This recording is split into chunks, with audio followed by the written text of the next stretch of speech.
इस मूवी के स्टार्ट में हम देखते हैं एक प्रिंस को जिसने अपने पैलेस को काफी खूबसूरत बनाकर रखा हुआ था। वो अपने पैलेस में खूबसूरत लड़कियों को बड़ी बड़ी दावतें दिया करता था। एक रात बहुत तेज तूफान आ जाता है। उस तूफान से बचने के लिए एक गरीब बूढ़ी औरत प्रिंस के महल में आ जाती है। अब ऑब्वियसली वो औरत बूढ़ी थी, इसीलिए शक्ल सूरत से प्यारी नहीं थी। अब वो बूढ़ी औरत प्रिंस के ऑनर में उसे रोज फ्लावर गिफ्ट देती है। प्रिंस सोचता है कि इस बूढ़ी औरत की हालत खराब है, वो एक बूढ़ी औरत है और उसकी शक्ल सूरत भी प्यारी नहीं है, इसीलिए वो उस बूढ़ी औरत का मजाक बनाता है, हंसने लगता है और उस बूढ़ी औरत की इंसल्ट करते हुए प्रिंस ने उसके फ्लावर को फेंक दिया। वो बूढ़ी औरत प्रिंस को काफी समझाती है कि खूबसूरती कभी भी इंसान के चेहरे पर नहीं होती, बल्कि वो इंसान के दिल में पाई जाती है। लेकिन प्रिंस उसकी कोई बात सुनने को तैयार ही नहीं था और देखते ही देखते वो बूढ़ी औरत एक खूबसूरत लेडी में बदल गई। असल में वो बूढ़ी औरत एक जादूगरनी थी जो कि किसी बूढ़ी औरत का रूप लेकर प्रिंस के पास आई थी ताकि वो प्रिंस को आजमा सके। वो जादूगरनी समझ गई थी कि प्रिंस के दिल में प्यार नाम की कोई चीज है ही नहीं, इसीलिए वो प्रिंस को अपने मैजिक से जानवर यानी बीस्ट बना देती है। प्रिंस उस जादूगरनी से काफी रिक्वेस्ट करता है कि वो ऐसा ना करे, लेकिन वो उसकी एक नहीं सुनती। जादूगरनी की इस मैजिक की वजह से सब लोग आहिस्ता आहिस्ता प्रिंस को भूलने लगे। यहाँ पर हम ये जान पाते हैं कि उस जादूगरनी ने प्रिंस को जो फ्लावर दिया था वो कोई आम फ्लावर नहीं था, बल्कि मैजिकल फ्लावर था, जादुई फूल था वो। और फ्लावर एक्सेप्ट ना करने पर उस जादूगरनी ने प्रिंस को ये कर्ज दे दिया और ये कर्ज तभी खत्म होगा जब प्रिंस को उस फ्लावर की आखिरी पेटल यानी पंखुड़ी गिरने से पहले किसी से प्यार हो जाए और वो भी प्रिंस से प्यार करे।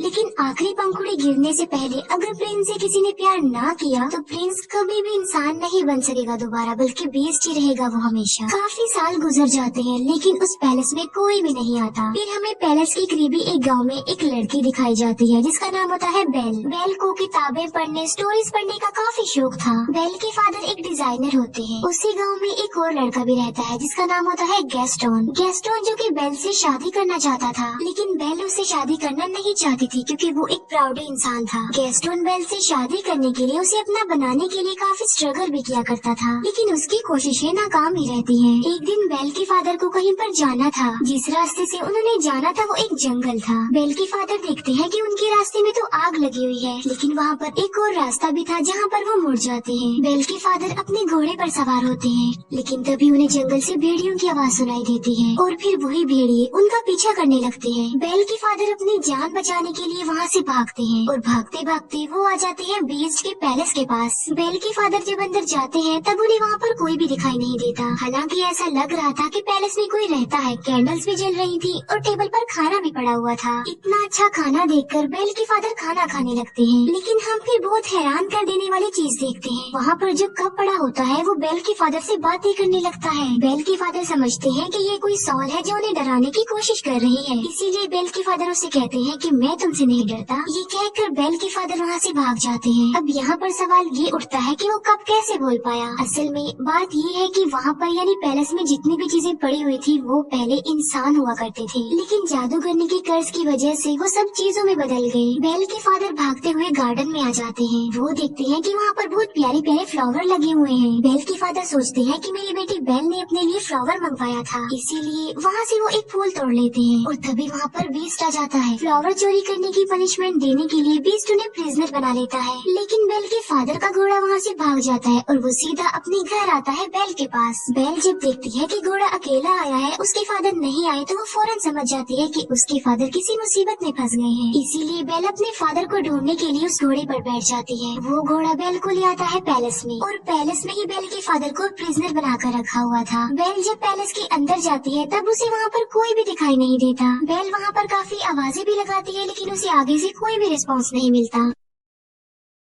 बेल वहाँ पर आवाजें सुन पा रही थी, लेकिन उसे वहाँ पर कोई भी नजर नहीं आ रहा था। बेल उस जगह पर पहुँच जाती है जहाँ पर उसके फादर को कैद करके रखा गया था, प्रिजनर बनाकर। बेल के फादर उसे बताते हैं कि ये सारा महल जिंदा है, इसीलिए जितना जल्दी हो सके तुम यहाँ से भाग जाओ। कहीं ऐसा ना हो कि वो तुम्हें देख ले। मैंने तुम्हारे लिए फ्लावर तोड़ा था और उसने मुझे पनिशमेंट देने के लिए यहाँ पर कैद कर दिया। लेकिन बेल के वहाँ से निकलने से पहले ही बीस्ट वहाँ पर आ जाता है। बेल उसे देखकर काफी डर जाती है, घबरा जाती है, क्योंकि जाहिर सी बात है वो बीस्ट था तो काफी खतरनाक लग रहा था और काफी डरावना भी। लेकिन बेल बीस्ट को ये बात शो होने नहीं देती कि वो उसे डर रही है। बेल कहती है कि मैं अपने फादर से मिलना चाहती हूँ, लेकिन बीस्ट ऐसा नहीं चाहता था कि वो अपने फादर से मिले। बेल बीस्ट को कहती है कि तुम कितने जालिम इंसान हो, एक छोटी सी गलती के लिए तुम इतनी बड़ी सजा दे रहे हो। उन्होंने सिर्फ एक फ्लावर ही तो तोड़ा है और ऐसा करने के लिए मैंने ही उन्हें कहा था, इसीलिए मैं हर सूरत अपने फादर से मिलूंगी। बीस्ट उसे बताता है कि अगर ये दरवाजा एक बार खुल गया और उसके बाद बंद हो गया तो ये दोबारा कभी भी नहीं खुल पाएगा। ये कहते ही बीस्ट डोर को ओपन कर देता है। बेल अंदर जाती है और अपने फादर से मिलती है, लेकिन वो अपने फादर को बाहर की तरफ पुश कर देती है और इसके बाद दरवाजा बंद कर देती है। अब बीस्ट के अकॉर्डिंग वो दरवाजा दोबारा नहीं खुल पाएगा, इसीलिए वो बेल के फादर को अंदर नहीं डाल सकता। बेल के फादर की जगह पर अब खुद बेल वहाँ पर कैद हो गई थी। इसके बाद बीस्ट बेल के फादर को वहाँ से ले जाकर आजाद कर देता है, उसे छोड़ देता है। अब बेल वहाँ पर कैद हो जाती है, लेकिन जब बीस्ट वहाँ पर नहीं होता तभी घड़ी और एक कैंडल स्टैंड बेल के पास आते हैं। ये चीजें इंसान थी, लेकिन कर्ज की वजह से घड़ी और कैंडल स्टैंड में चेंज हो गई हैं। लेकिन ये इंसानों की तरह ही सब कुछ कर सकते हैं, सुन सकते हैं, बोल सकते हैं, चल भी सकते हैं। वो दरवाजा खोल देते हैं और बेल को कहते हैं कि तुम हमारे साथ साथ आओ। वो बेल को कहते हैं कि हम तुम्हें रहने के लिए एक अलग रूम देंगे, क्योंकि वो समझ गए थे कि बेल ही वो लड़की हो सकती है जो उन्हें इस कर्ज से आजाद करवाएगी। वो बेल को रहने के लिए एक रूम देते हैं। जब इस बात का बीस्ट को पता चलता है तो उसे काफी गुस्सा आता है, इसीलिए वो घड़ी और कैंडल स्टैंड को डांटता है और उन पर गुस्सा करता है, जिस पर वो दोनों कहते हैं कि शायद ये ही वो लड़की है जो हमें इस कर्ज से आजाद करवाएगी। तुम्हें उसके करीब जाना चाहिए, उसे इम्प्रेस करना चाहिए और उसे प्यार भी करना चाहिए। वो बीस्ट को मशवरा देते हैं कि तुम बेल के पास जाओ और उसे अपने साथ खाने के लिए इनवाइट करो। ये बात सुनकर बीस्ट को उन पर गुस्सा आता है। वो उनसे कहता है कि क्या तुम पागल हो गए हो कि मैं एक चोर की बेटी को खाने के लिए इनवाइट करूं, उसके साथ खाना खाऊं? ऐसा कभी भी पॉसिबल नहीं हो सकता। लेकिन जब उसके सारे लोग उसे काफी इंसिस्ट करते हैं तो वो इस बात के लिए मान जाता है, क्योंकि उन सबके कर्ज होने की रीजन कोई और नहीं बल्कि बीस्ट है। बीस्ट बेल के पास जाता है। वो बेल को कहता है कि तुम मेरे साथ खाना खाओगे, लेकिन इसे तुम कोई रिक्वेस्ट मत समझना। बेल उसे कहती है कि तुम क्या पागल हो, पहले तुमने मेरे फादर को प्रिजनर बनाया, फिर मुझे कैद कर लिया और अब मेरे साथ खाना खाना चाहते हो। बीस्ट दरवाजे को जोर जोर से पीटता है और कहता है कि जो भी हो जाए तुम तो मेरे साथ खाना खाओगी। बेल कहती है कि चाहे मैं भूखी मर जाऊँ, लेकिन मैं तुम्हारे साथ खाना नहीं खाऊंगी। जिस पर बीस्ट कहता है कि चलो ठीक है, मैं तुम्हारी ये ख्वाहिश भी पूरी कर देता हूँ, तुम्हें भूखा ही मारूंगा।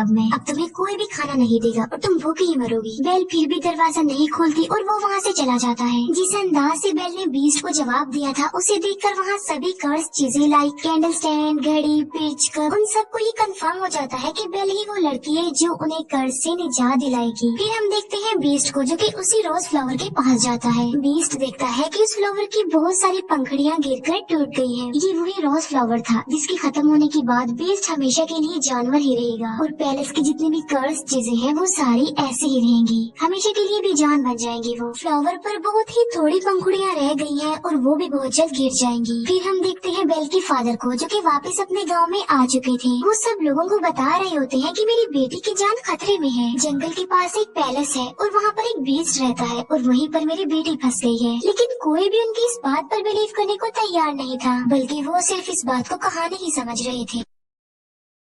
लेकिन गैस्टोन जो कि बेल से शादी करना चाहता था, वो बेल के फादर को इम्प्रेस करने के लिए कहता है कि मैं तुम्हारी बात पर यकीन करता हूँ, मैं तुम्हारे साथ जाऊंगा तुम्हारी बेटी को बचा लाने के लिए। तब गैस्टोन और उसका एक साथी बेल के फादर के लिए जंगल के रास्ते निकल पड़ते हैं। जिस रास्ते पर बेल के फादर गए थे वो रास्ता इन्हें कहीं पर मिलता ही नहीं है। गैस्टोन को इस बात पर काफी गुस्सा आता है। वो बेल के फादर को कहता है कि तुम्हारा दिमाग खराब हो गया है, कोई बीस्ट नहीं होता। गैस्टोन बेल के फादर को ये भी कह देता है कि मैं तुम्हारी बेटी से प्यार करता हूँ और मैं उससे शादी करूंगा। जिस पर बेल के फादर कहते हैं कि तुम्हारी ये ख्वाहिश कभी भी पूरी नहीं हो सकती। इस बात पर गैस्टोन को काफी गुस्सा आता है। वो बेल के फादर के हाथ पांव बांध देता है और उन्हें एक ट्री के नीचे मरने के लिए छोड़कर वहाँ से चला जाता है, क्योंकि वो भेड़ियों का इलाका था और भेड़िए उन्हें मारकर खा लेंगे। फिर हम एक लेडी को देखते हैं जिसे उसके गाँव से निकाल दिया गया था और उसका नाम था अगथा। अगथा बेल के फादर की जान बचा लेती है और उन्हें आजाद कर देती है। पैलेस में हम बेल को देखते हैं जो कि उसी रोज फ्लावर के पास आ जाती है। बेल उस फ्लावर को भी टच करने ही वाली होती है कि वहाँ पर आ जाता है बीस्ट। बीस्ट उसे कहता है कि तुम्हें अंदाजा नहीं कि तुम अभी क्या करने वाली थी, अभी हम सब के सब मारे जाते। बीस्ट गुस्से में आकर बेल से कहता है कि चली जाओ यहाँ से। तब बेल रोते हुए वहाँ से भागकर चली जाती है। घोड़े पर बैठकर जब बेल जंगल पार कर रही होती है तब वहाँ पर बहुत सारे भेड़िए आकर बेल को चारों तरफ से घेर लेते हैं। लेकिन इससे पहले कि वो भेड़िए बेल को कोई नुकसान पहुँचाते वहाँ पर बीस्ट आ जाता है। वो उन भेड़ियों का काफी मुकाबला करता है, उन्हें काफी मारता है। बीस्ट उन सब भेड़ियों को वहाँ से मार भगाता है, लेकिन इस लड़ाई के दौरान वो खुद भी इंजर्ड हो जाता है। बेल अभी घोड़े पर बैठकर वहाँ से जाने ही वाली होती है तो वो देखती है कि बीस्ट जमीन पर गिर गया है क्योंकि वो काफी इंजर्ड है, उसकी हालत काफी खराब हो गई है। अब क्योंकि बीस्ट ने बेल की जान बचाई थी, उसे नई जिंदगी दी थी, इसीलिए बेल वहाँ से जाने की बजाय उसके पास आ जाती है। बेल उससे कहती है कि मैं तुम्हें उठा नहीं सकती, इसीलिए तुम्हें हिम्मत करके खुद ही उठना होगा। बड़ी मुश्किल से हिम्मत करते हुए बीस्ट खड़ा हो जाता है। बेल उसे अपने साथ घोड़ी पर बिठाकर पैलेस में वापस ले आती है। बेल एक बार फिर से वापस उसी पैलेस में आ गई थी। पैलेस की सारी कर्ज चीजें बेल को देखकर काफी खुश हो जाती हैं, क्योंकि वो चाहते थे कि बेल यहीं रहे इसी पैलेस में। बेल और बीस्ट को एक दूसरे से प्यार हो जाए, जिसकी वजह से कर्ज खत्म हो जाए और सब कुछ नॉर्मल हो जाए। वो चीजें बेल को सारी स्टोरी नहीं बताती, न ये बताते हैं कि वो इस कर्ज से कैसे आजाद होंगी, बल्कि सिर्फ ये बताते हैं कि जब उस फ्लावर की आखिरी पंखुड़ी गिर जाएगी हम सब ऐसे ही रह जाएंगे और बीस्ट भी हमेशा के लिए बीस्ट ही रह जाएगा। बेल बीस्ट को बैंडेज लगाती है। बेल जब बीस्ट के पास होती है तो वो एक शेर पढ़ती है, क्योंकि बेल का इंटरेस्ट बुक में, स्टोरी में और पोएट्री में बहुत ज्यादा था, लेकिन उस शेर को बीस्ट कंप्लीट करता है। ये बात बेल को काफी हैरान कर देती है। बेल उससे पूछती है कि क्या तुम भी पोएट्री पढ़ते रहते हो? बीस्ट कहता है कि मैं लव स्टोरी, प्यार, मोहब्बत इनकी पोएट्री नहीं पढ़ता, बल्कि मैंने बहुत ज्यादा बुक्स पढ़ी हुई हैं, बहुत ज्यादा पोएट्री के बारे में जानता हूँ। इस पर बेल कहती है कि मुझे तो प्यार मोहब्बत की बातें, प्यार मोहब्बत की कहानियाँ बहुत पसंद है। जिस पर बीस्ट कहता है कि तुम्हारी शक्ल देखकर ऐसा लगता है कि तुम्हें प्यार मोहब्बत में बहुत इंटरेस्ट है, अगर तुम कुछ पढ़ना ही चाहती हो तो कुछ अच्छा पढ़ो। फिर बीस्ट बेल को अपने साथ अपनी लाइब्रेरी में लेकर जाता है, जो कि काफी बड़ी थी। वहाँ पर बहुत ज्यादा बुक्स थी। बेल उन बुक्स को देखकर काफी शॉक्ड भी रह जाती है और काफी खुश भी हो जाती है, क्योंकि गाँव में पढ़ने के लिए उसे कोई भी बुक नहीं मिलती थी और यहाँ पर तो उसे इतनी सारी बुक्स मिल गई है। बीस्ट कहता है कि अगर तुम चाहती हो तो हमारे साथ यहाँ पर रह सकती हो। ये बात बेल को काफी खुश कर देती है। फिर वक्त के साथ साथ एक दूसरे के साथ काफी टाइम गुजारने लगे। इन दोनों की दोस्ती हो गई, वो एक दूसरे के काफी करीब आ गए। एक दूसरे की लाइक्स डिसलाइक्स उन्हें पता भी चल गए। दोनों साथ मिलकर खाना भी खाते थे। फिर बीस्ट बेल को गाना भी गाकर सुनाता है और बीस्ट बेल को एक बुक भी दिखाता है, जो कि एक जादुई बुक थी। वो कहता है कि ये बुक मुझे किसी जादूगरनी ने दी थी और इस किताब की मदद से हम लाइफ के किसी भी टाइम में जा सकते हैं। लाइक हम पास्ट टाइम में जा सकते हैं, फ्यूचर टाइम में जा सकते हैं। बेल उस टाइम में जाना चाहती थी जब वो अपनी मदर से आखिरी बार मिली थी। बेल जब उस टाइम में जाती है तब उसे पता चलता है कि उसकी मदर को एक इन्फेक्शन हो गया था। इसीलिए बेल की मदर ने बेल के फादर को कहा था कि तुम बेल को लेकर हमेशा के लिए यहाँ से चले जाओ, ताकि मेरी बेटी को भी ये इन्फेक्शन न लग जाए।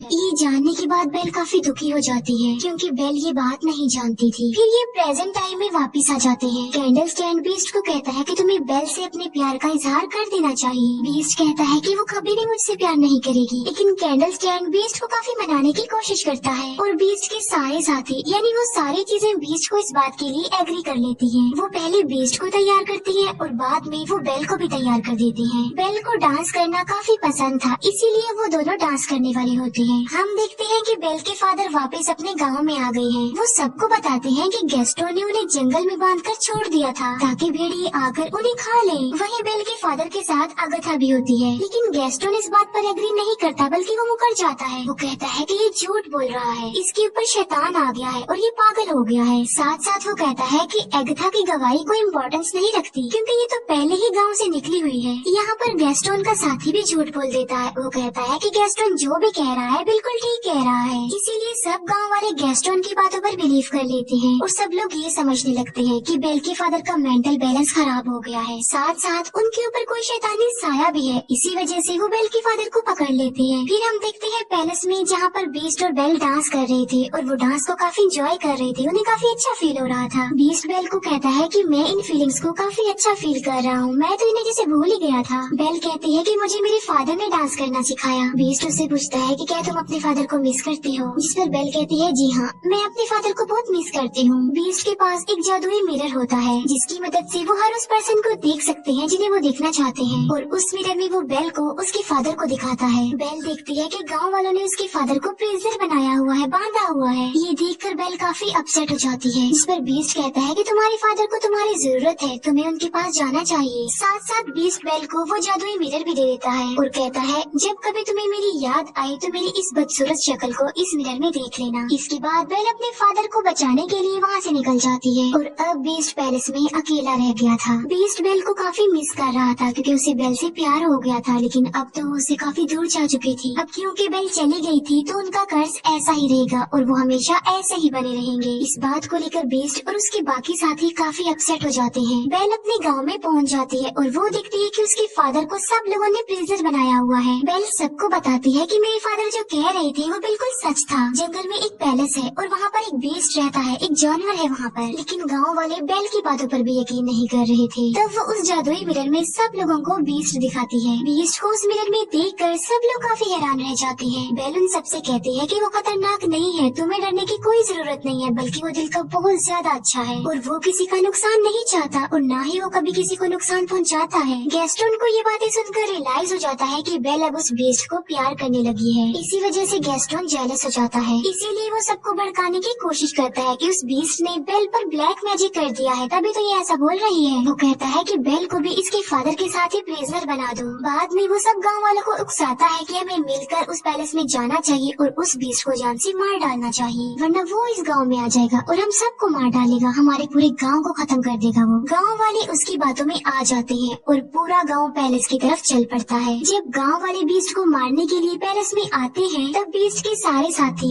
यानी वो चीजें उन लोगों पर अटैक कर देती हैं। गांव वालों को कुछ भी समझ नहीं आती कि ये क्या हो रहा है, क्योंकि वो कोई इंसान तो नहीं थे बल्कि बेजान चीजें थी। फिर हम देखते हैं गैस्टोन को जो बीस्ट के पास पहुंच चुका था, लेकिन बीस्ट काफी उदास होता है क्योंकि बेल के जाने के बाद उसे कुछ भी अच्छा फील नहीं हो रहा था। वो बेल को काफी मिस कर रहा था।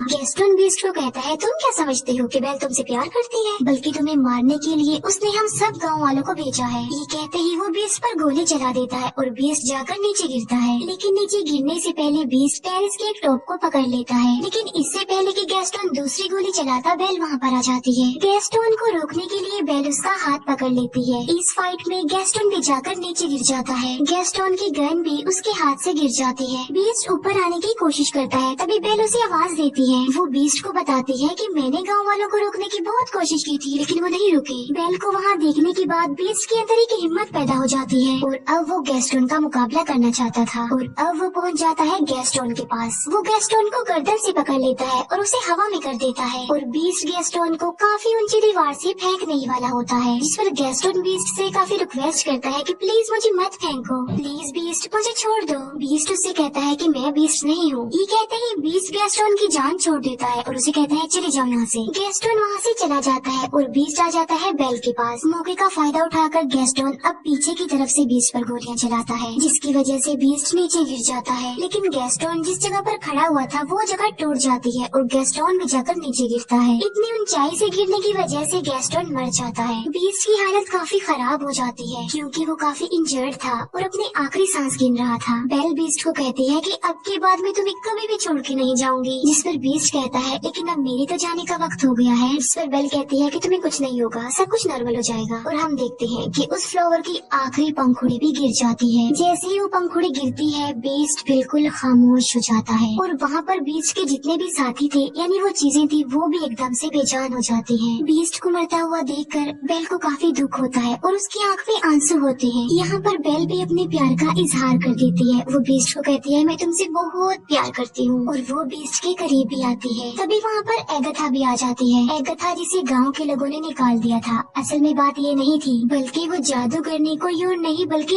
एगथा थी। वो देखती है कि बीस्ट को किसी से प्यार हो गया है और वो लड़की भी अब बीस्ट से प्यार करती है, यानी अब वो कर्ज खत्म हो गया है। और देखते ही देखते बीस्ट के चारों तरफ रोशनी ही रोशनी चमक उठती है और बीस्ट अब एक खूबसूरत प्रिंस में चेंज हो जाता है। ये देखकर बेल काफी खुश हो जाती है। वो दोनों एक दूसरे को देखकर काफी खुश होते हैं, एक दूसरे के पास आते हैं और एक दूसरे को गले से लगा लेते हैं। और पैलेस की जितनी भी कर्ज चीजें थी अब वो इंसान बन गई थी, यानी अपने असली रूप में आ चुकी थी। सब लोग काफी खुश हो जाते हैं। बेल और बीस्ट पैलेस में सब लोगों के बीच में डांस कर रहे होते हैं और इसी के साथ ही इस मूवी की हैप्पी एंडिंग हो जाती है। Thank you for watching.